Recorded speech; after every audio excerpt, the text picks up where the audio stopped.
Je m'appelle Nathalie Barré-Haddad et j'ai créé NBH Transition pour vous aider à gagner en compétences et en confiance. Chaque semaine, je partage avec vous mon expérience et mon expertise en management, communication et ressources humaines pour vous aider à mieux travailler avec les autres. Aujourd'hui, motiver avec des signes de reconnaissance adaptés. Toute relation humaine est un échange de signes de reconnaissance. Il faut savoir les utiliser, les accepter et parfois les refuser catégoriquement, car leurs effets ne sont pas anodins. Le besoin de reconnaissance est commun à tous les êtres humains et il est vital. Dès la naissance, sans reconnaissance, le bébé risque de mourir. Tout au long de notre vie, le manque de reconnaissance peut provoquer de la souffrance. Au travail, nous avons tous intérêt à bien travailler ensemble pour que notre propre tâche ne soit pas rendue plus difficile. Cela nécessite une bonne communication à double sens, autrement dit, l'utilisation à bon escient des signes de reconnaissance. Les managers doivent savoir que les signes de reconnaissance correctement utilisés sont probablement l'outil de management ayant le meilleur rapport coût-efficacité. Ils font progresser et évoluer. Je vais donc vous rappeler les 4 signes de reconnaissance que vous devez distinguer. Il existe 2 grandes catégories de signes de reconnaissance. Les positifs, les négatifs. À l'intérieur de ces 2 catégories, 2 sous-catégories. Les signes conditionnels, liés à une ou plusieurs conditions particulières. Les signes inconditionnels, sans lien avec une condition quelconque. À présent, détaillons chaque catégorie. Le signe positif conditionnel. Je vous donne un exemple de remarque possible dans cette catégorie. Marc, ton intervention argumentée lors de la réunion était excellente. Elle a répondu à nos besoins d'information. Tu as fait un très bon travail. L'effet sur la personne est motivant, encourageant, donne envie de continuer sa tâche avec entrain. Le signe positif inconditionnel.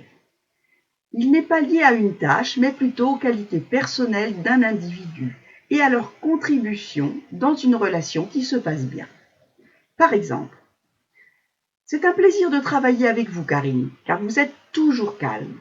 Et cela équilibre notre relation professionnelle, car pour ma part, je suis toujours impatient. Cela a pour effet sur la personne de renforcer la confiance en soi, l'autonomie et l'esprit d'équipe. Le signe négatif conditionnel. Moins agréable parce qu'il est négatif, mais lié à une condition définie. Il peut donc faire progresser s'il est accompagné. Par exemple, Jean, le dossier que vous m'avez préparé est incomplet. Il ne me permet pas d'aller chez le client.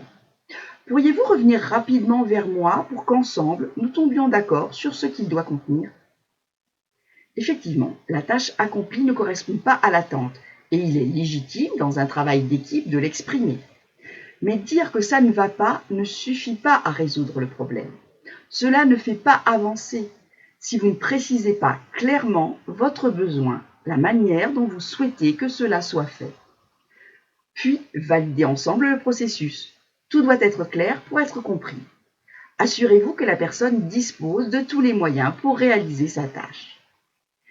L'effet sur la personne doit être de la faire progresser dans la compréhension du résultat attendu, pour que vous soyez satisfaits l'un et l'autre du travail accompli. Enfin, le signe négatif inconditionnel. Par exemple, vous êtes vraiment un imbécile, Marc. Je me demande vraiment pourquoi je vous ai embauché. Julie, vous êtes une vraie tortue. Remuez-vous un peu. Le commentaire porte sur ce que vous êtes et non pas sur ce que vous faites. Dans la formulation, tout laisserait à penser que votre problème est inscrit dans vos gènes et que rien ne peut améliorer la situation.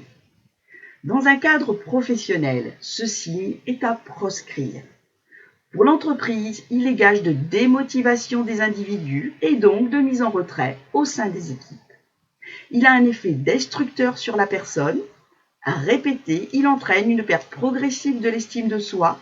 Surtout, il ne donne aucun repère pour progresser dans la tâche. Chacun d'entre nous doit apprendre à éviter les pièges liés à la position dominante pour éviter tout ce qui s'apparente à de la violence symbolique. La vigilance est donc de mise pour soi et les autres. Pour se protéger des signes négatifs inconditionnels, il faut s'y préparer les refuser. Préparez vos phrases, apprenez-les par cœur pour ne pas être surpris si cela arrive. Par exemple, Monsieur, j'entends votre remarque, mais pour répondre à votre attente, j'aurais besoin de plus d'informations. Ou encore plus catégorique. Afin de ne pas nous égarer, pourrions-nous reparler de votre besoin et du processus? Pour conclure, retenez que la règle de base dans la communication interpersonnelle est le respect. Cela sous-entend de toujours distinguer la personne de son comportement. Voilà pour aujourd'hui. Soyez attentifs à la vie et au monde que vous vous construisez en travaillant. À la semaine prochaine!